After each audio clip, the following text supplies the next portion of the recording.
Shocking scenes unfolded in Brooklyn. A devastating mass shooting shattered the early hours at a bustling Crown Heights Hookah lounge, leaving 3 people dead and injuring 10 more. It's a tragedy that sent shockwaves through the community, and it's igniting tough new conversations about safety and violence in New York City nightlife.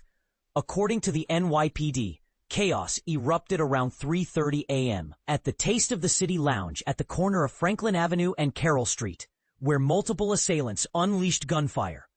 When officers arrived, they found a grim scene, recovering 42 shell casings, evidence fired from both 9mm and .40 caliber firearms. Authorities believe up to 4 shooters were involved.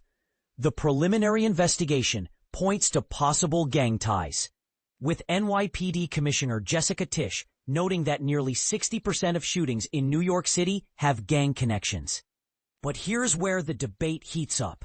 Does this statistic help us understand the roots of the violence, or does it risk oversimplifying complex social issues? The lives lost were all men. Marvin St. Louis, just 19, from Prospect Lefferts Garden, 27-year-old Amadou Diallo of Harlem, and 35-year-old Jamel Childs of Flatlands. 10 other victims, including 3 women, were rushed to nearby hospitals with injuries not considered life-threatening.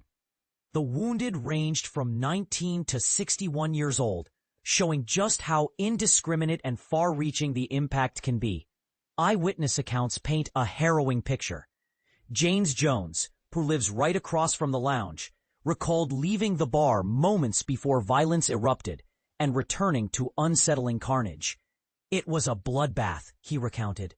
"There was blood everywhere, bullet shells scattered around. I saw 2 people dead and a girl who'd been shot in the face." Outside, 5 or 6 more people were injured. This didn't feel like Brooklyn. It felt like a war zone. Eichel Lewis, a local resident, added another layer of perspective and controversy, remarking, "Honestly, this stuff has happened here before. In some ways, it's not a shock, but it always hurts. The sad part is, innocent people often get caught in the crossfire. How do guns even make it into these places?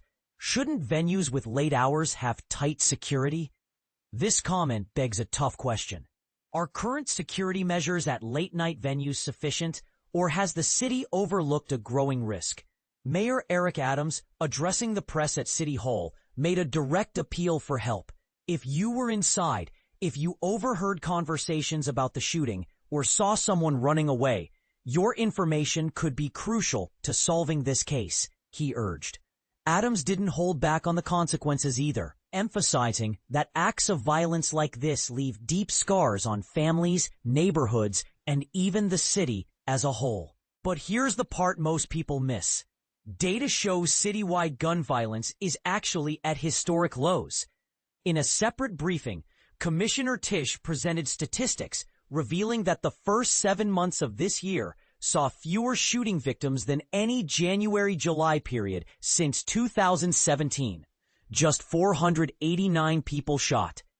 Thankfully, incidents like this are rare. But we owe it to the victims and the city to get to the bottom of exactly what happened. We will not stop investigating, Tisch assured. So with overall shootings down, how do we reconcile the horror of this tragedy with the broader downward trend in violence? Can a single event redefine public perception, or should we let the data guide our response? Does the focus on gang involvement overshadow deeper community issues, like economic challenges, mental health, or policing practices? We want to hear your thoughts. Do you think enough is being done to keep nightlife safe? Or is it time for new strategies to address the underlying causes of gun violence in our cities? Share your views in the comments and join this critical conversation.